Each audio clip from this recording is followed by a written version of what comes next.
two dudes with attitudes, let's go.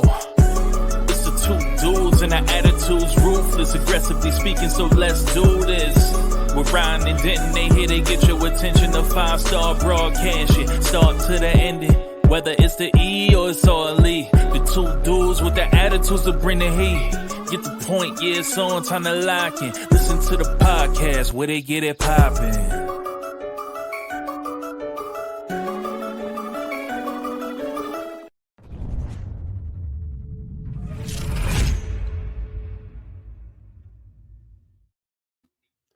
You are tuned in to Two Dudes with Attitudes, a wrestling podcast with the Heartbreak Dude, Denton, and Ryan Enjoys Wrestling.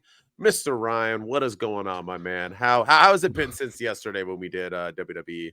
Yeah, man, it was a good week in AEW. They 2 weeks in a row they brought it, man. And we have Elimination Chamber at ass crack o'clock on the East Coast, as even worse ass crack o'clock on your time. So 2 a.m. for me. Yeah, 5 a.m. for us. And yeah, are you gonna get up and watch it? Are you gonna get up? I'm probably just not gonna go to sleep. I'm just gonna stay up and I'll try to watch a movie or something until 2 a.m. and catch it. My fear is that I'm gonna do it and then like around 3 a.m. I'm gonna be like, oh yeah, and then regret it, and then So I don't know, but at the same time, like my kids wake me up at 8, 9 anyway, 8 a.m. So I'll wake up and just turn it on, and I won't even go on my phone. I don't need to worry about it. So no one's watching that ish live. So no, I don't even. No. But that's another day. This is AEW week. And not only did AEW have another good week, this might be their best week they've had in quite a few years.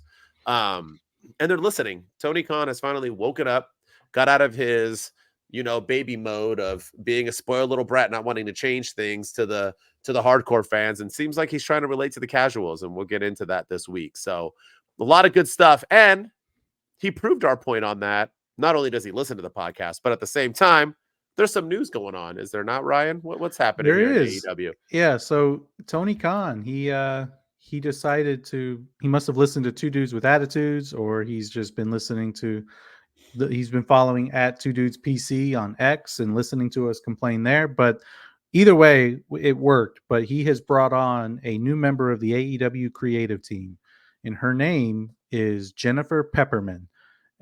And she was just with the WWE, like maybe 2 weeks ago, and she left there abruptly. But he hired her as their new VP of content development, which is similar to the role that Triple H has. He's the chief content officer at WWE, and she reported into him. And now she's over at AEW working with Tony Khan.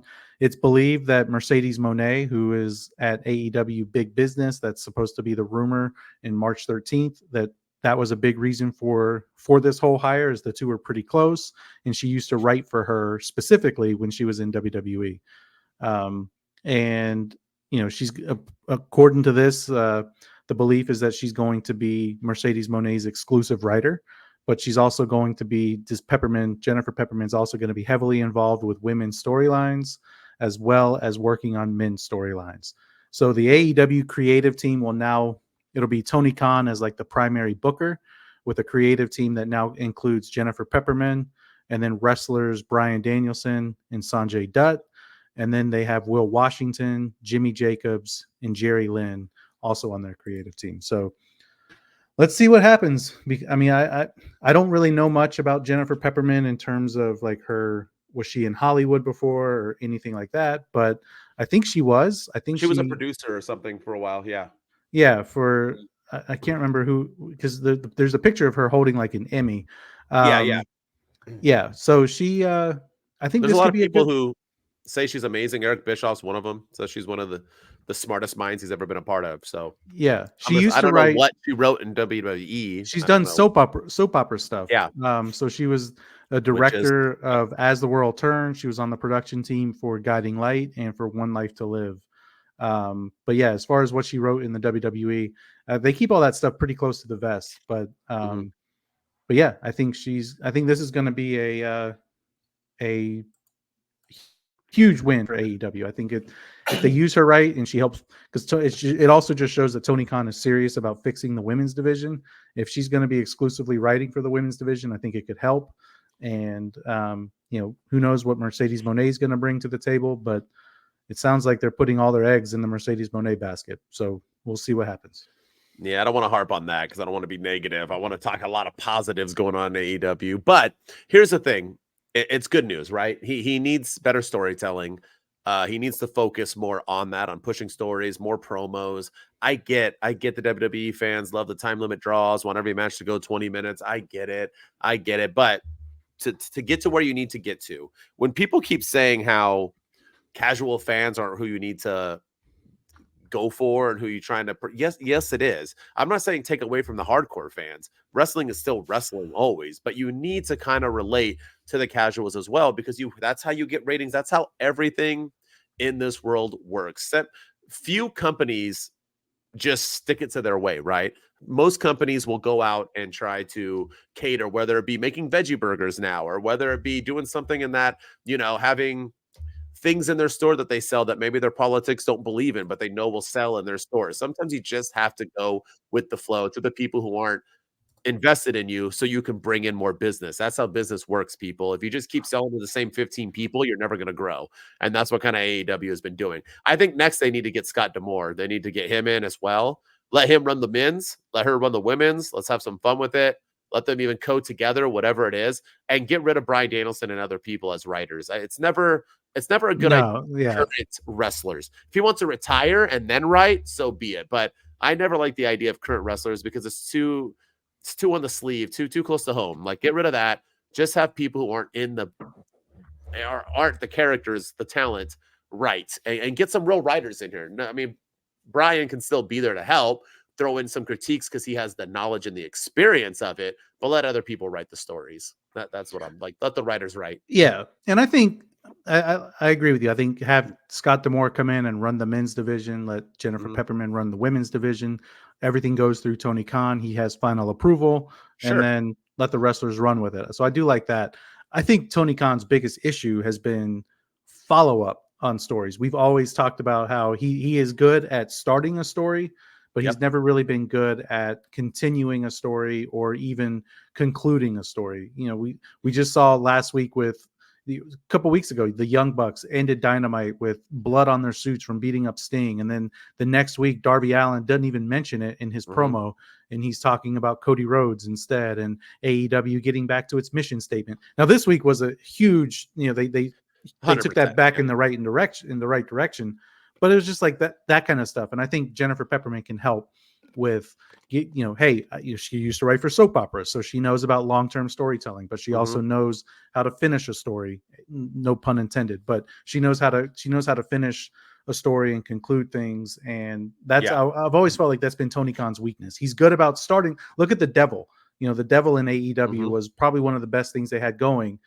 And now look at it. It's just completely fizzled out.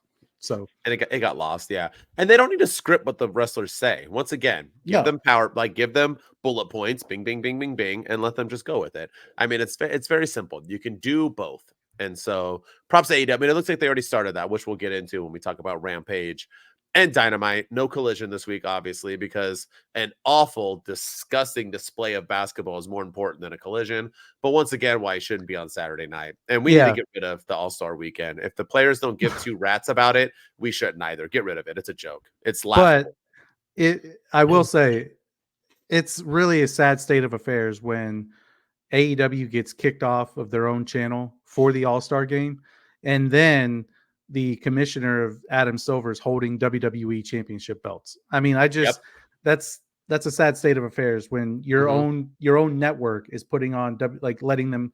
You're not even putting AEW championships, on the game that's on TNT. It's WWE stuff. That's is Time Warner in or not? We'll see. But I also think that's also like when people, I don't know, like when you talk about wrestling and people say, "Oh, you watch WWE," or when people watch MMA and they go, "Oh, you watch UFC," like it's like tissue and you know what I mean? It's Kleenex, Kleenex. It's just that's just how the life has kind of revolved now, which is sad for AEW. But you would think on their own damn channel, I could not imagine USA or something having an AEW title represented on a sports channel that day, other than a WWE. It doesn't make any sense. So but you would think the network would say, no, these guys aren't on our channel. We lost their TV deal.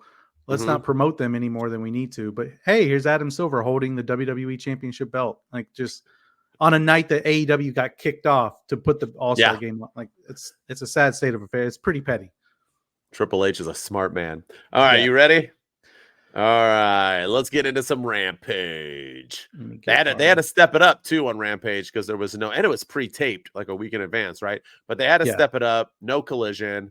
All right, 60 seconds or less. Let's go. The show opens with Sammy Guevara defeating Jeff Hardy, a scary spot where Sammy lands right on Jeff's face. And after the match, Powerhouse Hobbs beats down Sammy. Private Party wants to tag titles and now have a manager named Cheesecake, I think.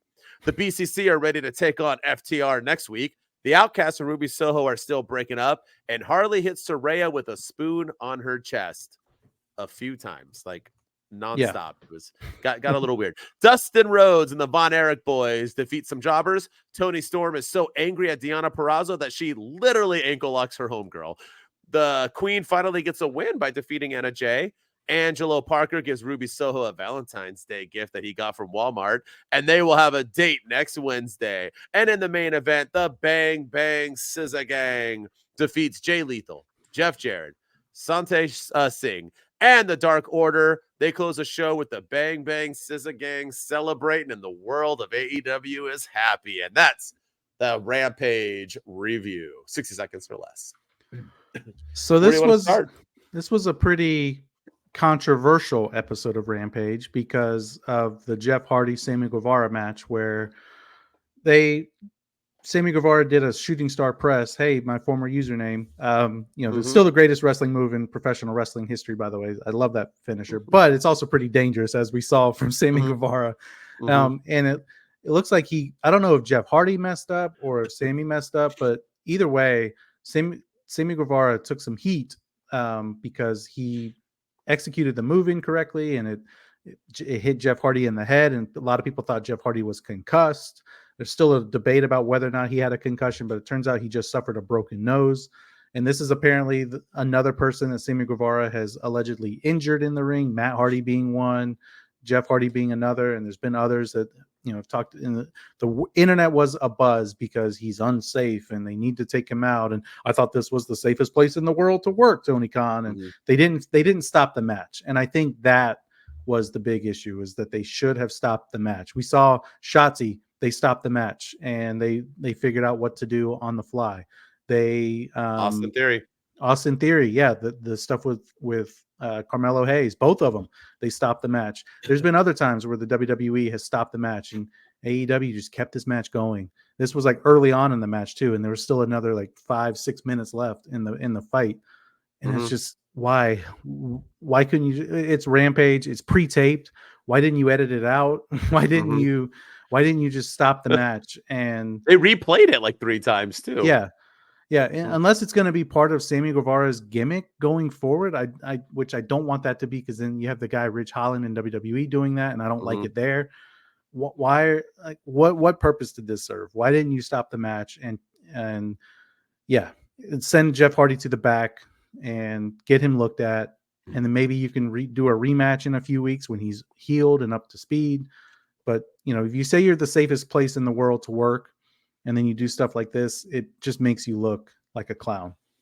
Yep. You talk in one hand and you know what in the other. And I don't, here's my thing, right?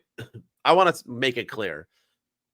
People crapping on AEW and Tony Khan saying it's safe, I don't think is fair. I think these are people who just want to crap on AEW. Secondly, this is in no way, shape, or form Sammy Guevara's fault. No. In any way, or Jeff Hardy's. The problem is that maybe in the long run it is Tony Khan's fault. But here's the thing, though, right? They move too fast.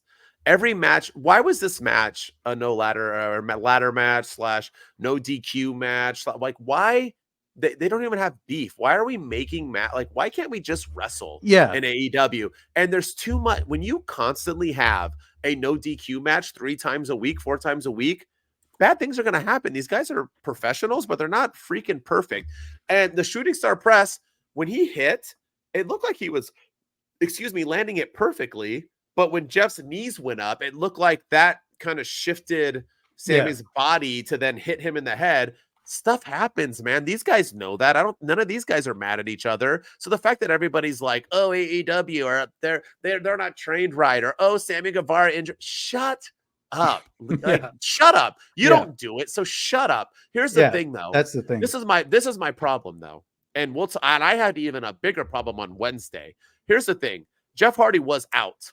He was out. He woke up, and that happens. If you watch UFC or any sort of MMA, you get knocked out, hit your head, wake up. It happens. He was knocked out, and he woke back up, was able to get up. But that was a shooting star press. The fact that the ref didn't just tell Sammy to pin him. Yeah, That's where I have a problem. That finisher was perfectly fine. He didn't need to put him up and then hit him in the face again. That's all he did. He literally could have just pinned him. It was a stupid decision, and that's where Tony Khan messes up. And that's where you blame Tony Khan because you have too many matches like this. Bad stuff's going to happen. You can't have your wrestlers go 100 miles per hour nonstop all the time. This match was unnecessary. Just have a regular match. The thing for me too is, like you said, just go for the pin and after the match. But no, Sammy Guevara then hits the GTS or the GTH, which is a knee, GTH, which is basically another knee to the head. Yes. Of Jeff Hardy. So we talked about this before with John Moxley when he got concussed in the middle of the match, and that's why he dropped. Pile drove him again. They pile drove him again by Penta. It was one of those guys was pile drive. But yeah, it's just why not just end the match and pin him 1, 2, 3. Sammy Guevara looks strong. Jeff Hardy can continue his little heel run that he's going on. Nobody would have known any different, and he could have flipped him off after the match, and maybe there is heat there. I don't know, but that could play into Jeff Hardy's character a little bit more, that he takes yet another loss on Rampage, and he's lost to Moxley on Rampage. He's lost to Brian Danielson. I think it was Brian Danielson or somebody before on Rain. He lost to Swerve Strickland a few times. Like, I don't know. I didn't understand the fact that you didn't go for the pin and you had him then take another blow to the head. It just that's the stuff that bugs me. Yeah. Tony Khan's in Gorilla. He needs to tell the referee, hey, that dude's out. Pin him. Tell Sammy to pin him. He could have easily said TK says pin, and he pins him in the end, and no one would have cared. No one would even. Everyone. He was winning anyway. It's not like Jeff Hardy was going to win the match, so they had to keep pivot. It was a pivot. Pivot. No, it was winning. That's where, and we'll dive into this more on when we talk about Dynamite, because I thought that was even worse than this one.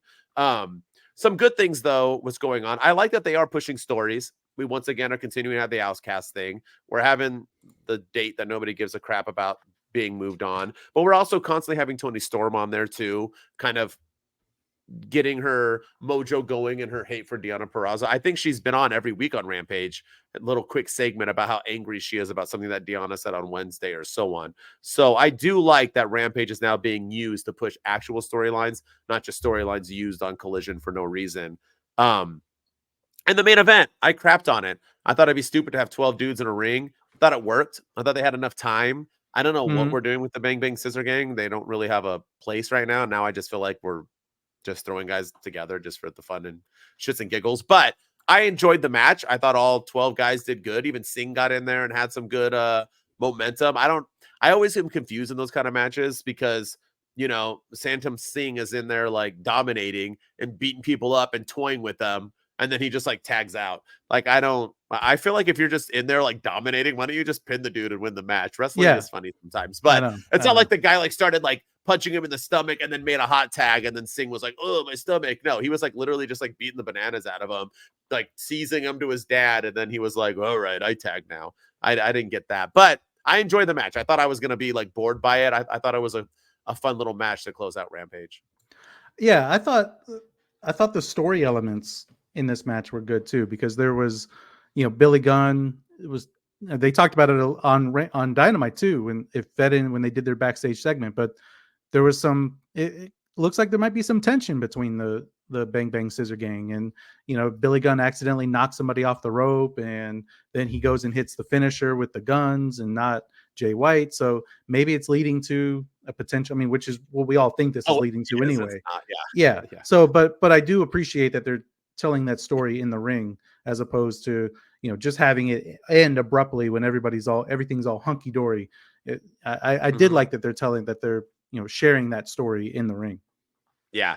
So get your shirts now, ladies and gentlemen. Yeah, because in 2 weeks at a Revolution, it might be done. So get your shirts now. Get them while they're hot, or you're going to be buying them outdated. Yeah. All right. And then for me, one last thing before we move on Let's is hear it. why are you having the Von Erichs on Rampage and only having them in the ring for 2 minutes?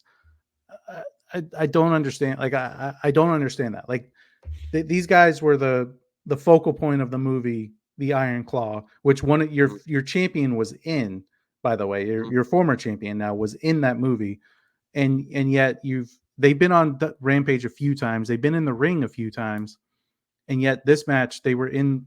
Like, why'd you even have this match? Like you bring this Hall of Fame family into it, and you do a 2-minute squash match. Did they even wrestle?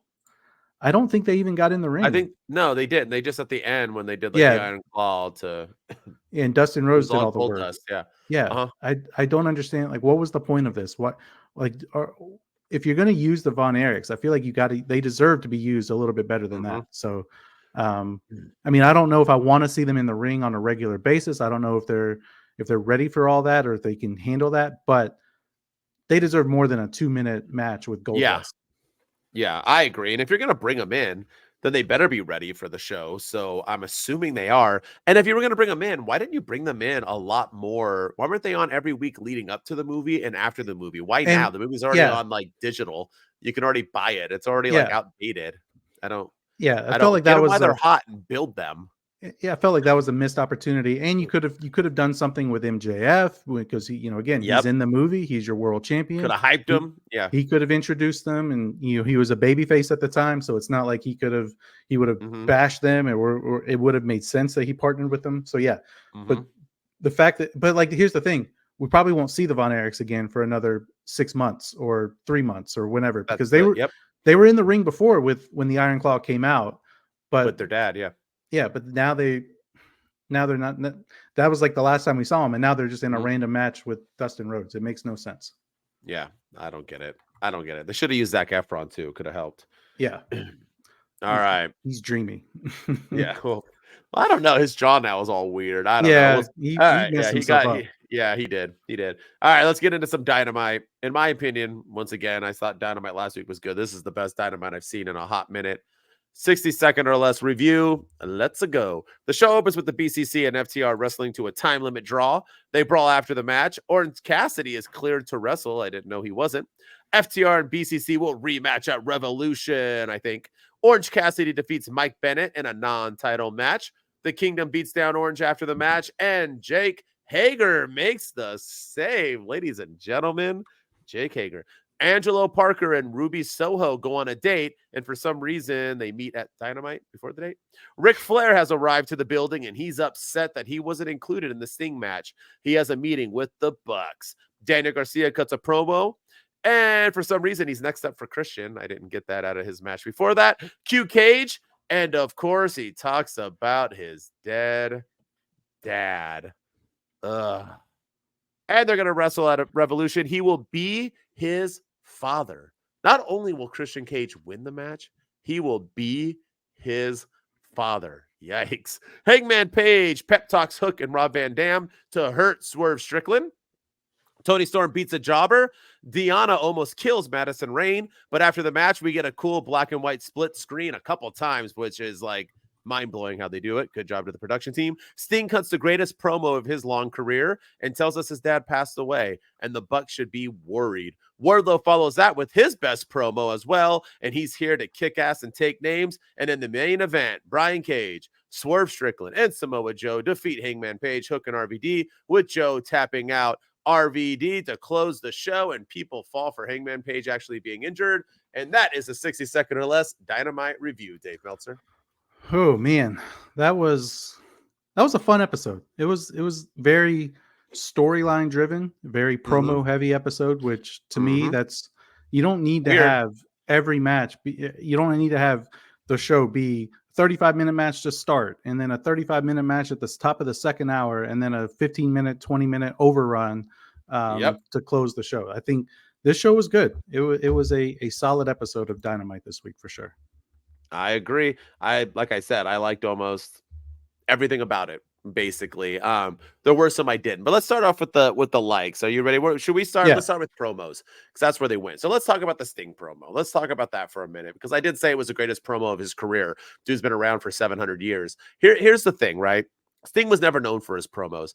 There was actually a time where he talked for the first time when he was Crow Sting, and it became like the most laughable meme and joke online because it was so poorly done. Sting was never really that promo guy, right? Do you remember when he was in WWE and he had the voice changer for a little while, and he was cutting promos like this because he had like, it wasn't his voice, and then he like did like a regular promo, and people were like, wait, why'd you do that? Why'd you go from the voice changer to this? You know. And maybe they're not all his fault. I don't know. But nonetheless, he's never been the promo dude. And holy cow. For one, okay, I don't know why Darby was in the promo or said anything. It was stupid, unnecessary. And Darby Allin just is not it. I'm sorry. I've been trying to help this guy. He's a pillar. I get it. He just is not that guy, man. Sorry, Darby Allin fans, but that promo was stupid and it was unnecessary. He should have just been in the background and let Sting do his thing. Because after he was done talking about nonsense and not understanding how to act, Sting came on, and I don't know if it's because he lost his father literally a week ago, which is disheartening. And geez, Sting, I'm so sorry that right before he retires, his dad couldn't see his final match. That is just no words. But maybe that's why he carried this promo, but every single thing he said, even before he said his father passed away, you can just feel it, man. It was like, wow, just wow. That's all I really have to say. It's just wow. And that's what we needed. And I feel like this has like, I mean, if you ain't jazzed for Sting's final match now, woo! But holy cow, TK, if you have him lose his last match after his dad passed away, woo! But man, that was good. Good stuff on Sting. Bravo. That's how you do a promo, a passionate promo. Yeah, I thought this was great. I loved every second of it, and I feel horrible for Sting for his father literally passing away. That brings me to my other point, though, the placement of this promo. I think this should have happened before the Christian Cage promo, because to me, like, I don't know, Christian Cage was just talking about Daniel Garcia's dead father and how he's going to be his father. And Daniel Garcia is like, I'm going to put you in the ground next to my dead father at Revolution. And, you know, it was a great promo battle. Don't get me wrong. But then I think it was like 2 segments later, you know, they do the Tony Storm thing, and then they do the Sting backstage stuff. And he's like, yeah, my father died 7 days ago. And it was just, I don't know. To me, it was the placement of it. It was like, okay, you just had a segment where you're talking about burying some people's father and putting people in the ground. And then you have this, which it was a passionate promo and I loved it. But I feel like this should have happened before because you know it's pre-recorded, so it should have happened before the Christian Cage promo. And I feel like it would have gotten the same message across even more. And then Sting could have maybe Christian could have gotten some heat from it. Maybe been like, hey, you know, Sting's father's not the only one that passed away. Your father's dead too, Daniel Garcia. You know, like I don't know. It just felt that was the only thing for me was the placement of it. But other than that, I love the promo. The passion was great. This was, you felt every word, you were clinging to it. And that may be the promo that makes me buy a ticket to AEW Revolution, because that was heartfelt, and I want to see his final match for sure. Yeah, it was insane. It was just promo. We'll talk about all 3 promos, but that was a, what they say, a banger. That was just and man, and he brought up the blood finally, and brought up the Bucks, and he just covered it all, and the beating on his kids the first Darby time ever last week. Yeah, well, let's once again, Darby I'm over him, but I like the fact that they brought up too that, you know, no one's ever laid hands on my family before. You guys did. Like, thank you. Like, let us feel that. And I'm glad it came from Sting, not Darby with his painted fingers and not nails. Like his whole, like he paints his whole body. Like I don't, that dude's a hot mess. I don't know why Sting let him hold pictures. And speaking of, we had Wardlow come out basically right afterwards and cuts a promo, passionate. I'll let you start. What did you think? What did he say? What are you digging on it? So the internet The internet liked this more than Sting's, I think, which was kind of mind blowing to me. But go ahead. Yeah, I liked this. This happened right after the Sting promo too, so it was like back to back Sting. You had back to back great promos. Yeah. But I liked it in the sense that um, that he basically he voiced his frustration that we've all been voicing about Wardlow over the years. He said that he's the one true homegrown talent, and the rocket was strapped to his back years ago, but for whatever reason, it was turned upside down. Thousands of people were cheering for him, and he never got his opportunity. And then he gets buried on the roster. Then he kind of took it in a direction that I didn't really think was necessary, but he was talking about how he beat the best in the world like nobody has, and his body's still falling apart. Clear shot at CM Punk, who A, is no longer in the company, and B, Wardlow lost that match to CM Punk. I was there in person. It happened in Raleigh, North Carolina at the PNC Arena. And it was like, I was excited to see CM Punk wrestle. It was one of those hurdles that he had to clear to get to MJF before they had their bull rope match or their whatever it was. And their strap match. And yeah, Wardlow lost that match. Wardlow beat the snot out of Punk. He powerbombed him like 15 times, but he lost that match on a roll up. So I didn't really care for that, but I did like that he talked about how he squashed MJF because he did, and nothing really came out of that. And then I like that he talked about how he choked out Samoa Joe and beat his ass too. Because I think he did beat him for the TNT championship at least once or twice. So yeah, it was, I thought that minus the CM Punk thing, I really liked this promo from Wardlow because again, he said everything that we've been trying to say for years about Wardlow. I like that he said that he's the uncrowned king of AEW and it's time that he eats like one because he's starving. So I thought he had some good lines. I hope he plays on this. He's in the Undisputed Kingdom. So I hope he plays on the whole, I'm the uncrowned king. Maybe he takes more of a leadership role in the Undisputed Kingdom now. I hope that I don't feel like you have, my concern is again with Tony Khan, where do you go from here? You know, if he wins the AEW World Championship, you can't have him give it to Adam Cole after that promo like that. And that's what a lot of people thought. You know, Wardlow's going to win the world title and give it to me because I deserve it. That's the whole MO of the Undisputed Kingdom. But after that promo, you can't do that. And you can't turn him heel because that was a babyface promo. So I am curious to see where it goes from here. And I hope Tony Khan doesn't mess it up. Yeah. I mean, it was by far his best promo ever. And kudos. I had, you know, the good things about it was that he delivered it passionately. He said what everybody was thinking. And you can tell that he meant it. And it feels like we're going to do something about it. The bad things are, he brought up CM Punk, which was stupid and unnecessary. He didn't have to. All he had to do was bring up the current guys, MJF and Samoa Joe, and it would have been the same exact promo, except better because he didn't bring up WWE. So stop doing that, AEW. Stop.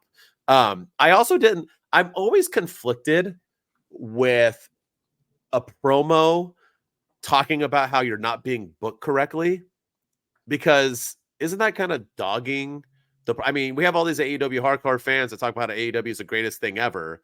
Wardlow literally just talked about the last 2 years. All they've done was waste him. Poor booking, awful decisions, giving him crappy wrestlers. So I'm always like conflicted with that. I'm like, oh yeah, he's telling the truth, but he's literally talking about the organization he's in for not doing him right. So should I still like this? Or it's very confusing. And it makes it hard for me to believe that they're even going to do anything to begin with, because what are you going to do? If Samoa Joe drops the title, we're not having Wardlow go beat Swerve Strickland right away. I mean, that makes zero sense. So is he going for the title right now? Or is he going to start beating some people and then beat Christian and maybe have a TNT run? I can see that. Or Orange Cassidy. He doesn't need to win the heavyweight championship right now. But what I fear is that that's what's going to happen. They're not going to know what to do with him, and he's going to get lost again. And if he is, and that's pretty much it on the faith that I have in Tony Khan. I don't think Tony Khan likes big guys. I've always said that, and I've always thought that. I just don't think Tony Khan likes the big dudes. We used to talk about it all the time, Powerhouse Hobbs and Wardlow, and he doesn't know how to book them. Like, he just doesn't get it. He's a New Japan Wrestling dude. He's a, Attitude Era type. He likes these younger, faster guys. He likes the Adam Cole Bebes and the Swerve Stricklands and the Hangman Pages. And I'm surprised Samoa Joe has a title, but Samoa Joe, I don't think is considered a big man. So I don't know if he knows how to book these Wardlows or wants to book them, but I'm hoping, because I've always thought Wardlow was a vibe. I actually think now with that promo, if they do push him the way they're going to, or the way they should, he shouldn't be in the Undisputed Kingdom. I feel like now he feels like Yeah, it he's doesn't. lost there It now doesn't. He too. should have never Yeah. been in it to begin with. But now it just even seems more out of place. It just maybe Yeah. they'll fade him out. The AEW fades people out of crews all the time. Maybe they'll do that. But Yeah, I thought we'll see what this Jennifer Pepperman does. Maybe she can come Mhm. in and bring some continuity to the story and make things Yeah. make sense and figure out a place for Wardlow to go from here. But yeah, I mean, I appreciate the passion from Wardlow. I thought it was a solid effort, and you know, I'm excited about Wardlow again, and here we are Yeah. talking about him, and it did exactly what he wanted us to do, which is talk about him and Yeah. make him relevant, which he hasn't been for quite some time. So Yeah, he looked good too. He looked yeah, good. let's see what Yeah. happens. All right, let's get into Daniel Garcia and Christian Cage. What you think? You like this promo too? This is the last big promo they had. Yeah, I'm actually surprised that the match at Revolution is going to be Daniel Garcia versus Christian Cage. So, am I not the only one who thought that was random? I thought they wrestled to a it got interfered, but like we said, he did attack Daniel Garcia. So was that the plan? I guess, yeah. But then Christian was acting like, "Wait, you're wrestling me?" It was that whole thing was weird, but yeah. But I thought for sure that this Edge, Adam Copeland, Daniel Garcia thing was going to continue at Revolution. It was going to lead to a match, but who knows where it goes? Maybe Adam Copeland cost Christian Cage the championship, and Daniel Garcia, I don't know. But the promo, it was good to see Christian back. I feel like we haven't really talked about him over the last few months. He's been wrestling, but he hasn't done any talking, or he's just been seen backstage staring at, old Collision footage of whatever. But I don't know if I like this promo. I don't know. I feel like now I remember when Christian Cage started this whole, talking about your dead father. He was talking about, Jack Perry and Luke Perry.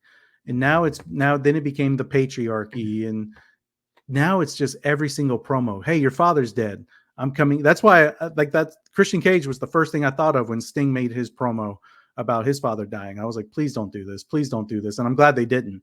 But that was like the first thing I thought of, because it just feels like now that's like his shtick. Every time he comes to the ring, he's got to bring up somebody's dead father. He's got to say that I'm your father now.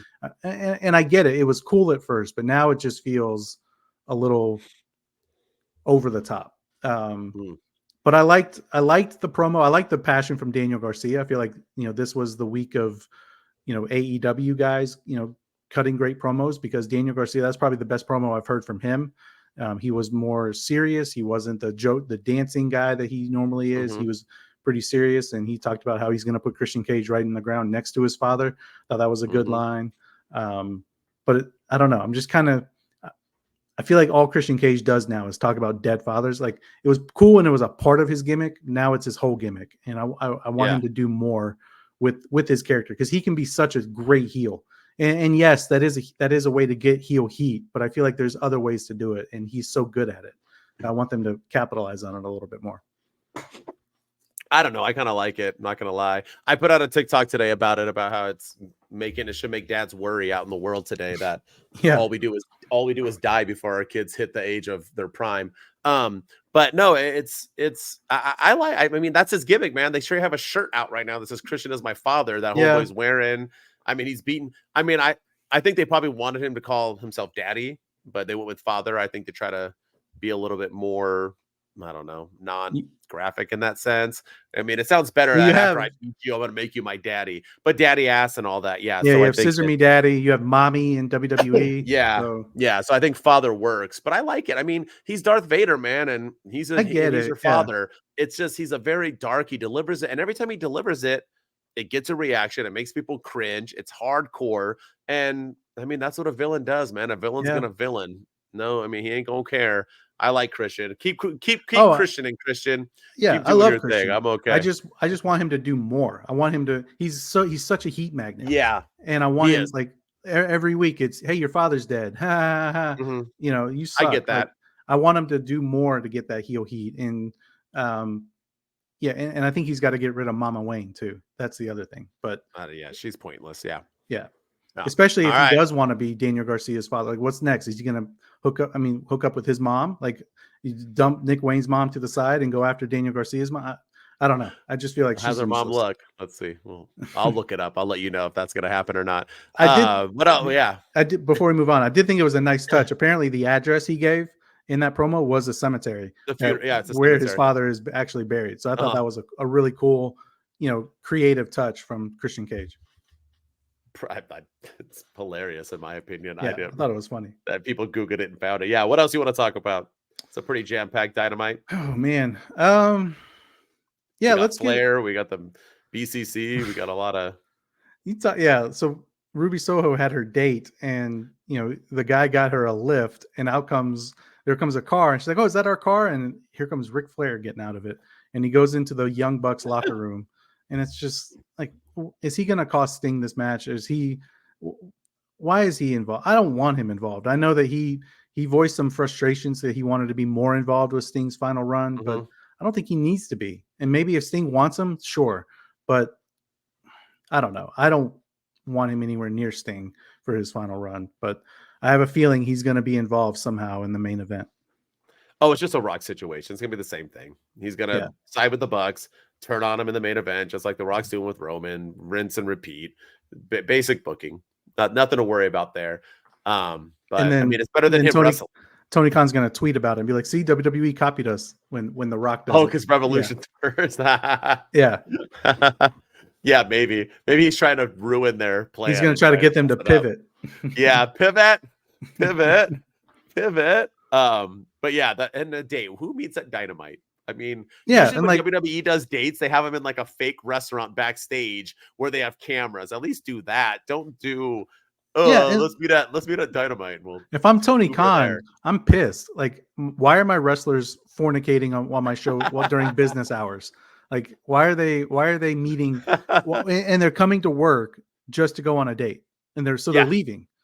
Like, yeah, if I were the young, to me, that would have been a perfect opportunity to have the Young Bucks, to like fine them $5,000 or whatever. Because maybe they will next week. Yeah, I hope so. That's a perfect opportunity for them to do that, to play up that character of that overbearing boss that they show up late, but hey, you guys can't leave, so here's a fine. I think it's a perfect opportunity. Let's see if they do it. Yeah, I like it. All right, you ready to move on? Yeah, I mean, Dynamite was a good episode. It was solid. Good. Everything was good. I mean, we could talk about Deonna Purrazzo really quick if you want. Yeah, we can. That was, I mean, I know we harped on it a little bit. For one, the good, those split screens, even up the ramp, that stuff is insane. The fact that we haven't been doing this for a long time is mind blowing. I mean, this is like good stuff on the production team. But that DDT, Madison Rayne was asleep. She was straight, body was limp. She was out. She was sleeping for a little bit. I have no idea why she then just and didn't even look like Deonna Purrazzo even waited. And that move was super. I know I gave Sammy Guevara some, but here's the thing. They better not put the strap on Deonna Purrazzo. I get that she was really, really good and on Impact, and she was. I saw her there. She was, but she has not been it. She has missed. Sometimes when you move up that level, you just don't got it. And I'm not saying she doesn't have it, but so far, most of her matches have been they've been garbage. All her matches have been pretty much garbage. Her promos have been garbage. And now she almost injured someone that she's wrestled with before. Them two look like they were on different stratospheres. That match was hot shit. And that's why it led to that. They were so out of sync that it led to her almost breaking her damn neck. I tried to look up if she was okay. I haven't seen any reports on her concussions or so on. But the fact that match went on as well, once again, that move was so brutal. Pin her. Why didn't you just pin her really quick? And it looked like Deonna, the ref didn't seem to care. Even Taz said, "Oh my God, get medical." And when Taz is saying that, that's a problem. And TK is once again ignoring it. I mean, it wasn't a good hot week for AEW. And I know I don't want to blame the competition, but that looked like she had it around her neck and drop when you're supposed to have it more on the head and kind of release it when you're. I mean, that just was like an unnecessary injury. I just think Deonna, do not give that strap to her. Toni Storm is way too hot. I think we need to put Deonna Purrazzo back, let her figure herself out a little bit, build her character. She ain't it. Yeah. Yeah, this match didn't do it for me at all. I didn't think it was good at all from start to finish. I didn't think there were any good spots in this match. Nope. And it's unfortunate because I do like Deonna Purrazzo, but like you Mhm. said, I don't think she's there yet. I think she can get there eventually. And Yeah. I'm not a fan of people coming in and immediately taking the strap off of your hot Yep. act too. And I feel like that's exactly what they were going to go with Deonna Purrazzo. And then maybe it leads to a feud with Mercedes Moné. And meanwhile, Toni Storm, who's been the hot girl, gets kind of lost in the shuffle and is Mhm. feuding with Randos. I think she needs to have the title and, feud with Mercedes, move on and feud with Mercedes Moné and keep the belt for quite a while. But we'll see what they do. But I hope Madison Rain's okay. I'm trying to see if there is an update on her. I looked it up before this, trying to. Yeah, she posted something on X, I think, Mhm. or and said that, "Hi, I'm okay. Thanks so much to everyone who celebrated my Dynamite return and those who checked on me afterwards."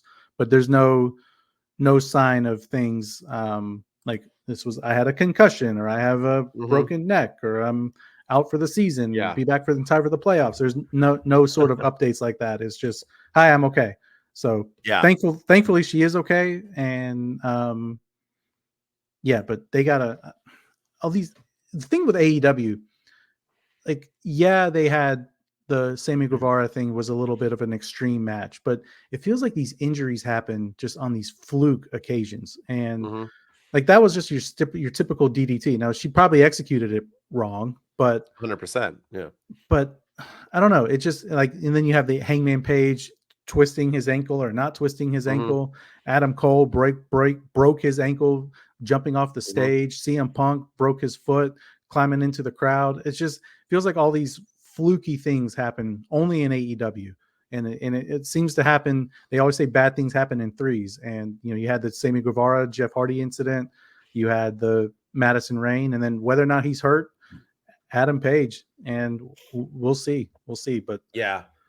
I don't know. Like I said, it's too fast. They move too fast. They don't Yeah. wrestle enough. Eric Bischoff and Conrad Thompson were talking about that in 83 weeks that you don't get enough reps in anymore. Back in the days, they wrestled 5 times a week, and now these guys are wrestling Mhm. once or twice a week. You don't get enough reps in, but you're moving so fast, man. Like, Yeah. slow it down. Don't let your And not wrestlers everything- jump into the crowd. Don't let your wrestlers do stupid things. Like, I just feel like WWE is a more, and they have accidents too, and accidents happen. Like, I'm not mad at the accidents. I'm actually mad at the results. And Tony Khan claiming he's the safest place in the Finish world. the match. Don't Show finish the us. match. Pin them. Yeah, it's okay. It's just a story. Yeah, Yeah. move it on. Move it on. Safety We first. care more about the health and well-being of the performers than we do the outcome of the story. So, Yes, and sir. it's not going to change the story having Deonna Purrazzo pin her on a DDT. No, she was going to win anyway. Well, I know they were trying to do the whole she did her move thing, but still, so things happen. Things happen. Yeah. All right, that was the week of AEW. Good week, man. Good week. I'm proud of AEW. I'm glad they're pushing stories, getting promos. That's what you need to do. Let's keep it up. Let's keep this going. Let's keep this going. Maybe you can hit 1 million every week. Keep it going. Get those casual fans in there. Pull them in. You'll keep the hardcore fans. Don't worry. Yeah. 2 dudes with attitudes. Let's go. It's the 2 dudes and the attitudes, ruthless, aggressively speaking. So let's do this. We're Ryan and Denton. They here to get your attention. The 5-star broadcast shit. Start to the ending. Whether it's the E or it's all E, the 2 dudes with the attitudes that bring the heat. Get the point, yeah, it's on, time to lock in. Listen to the podcast where they get it poppin'.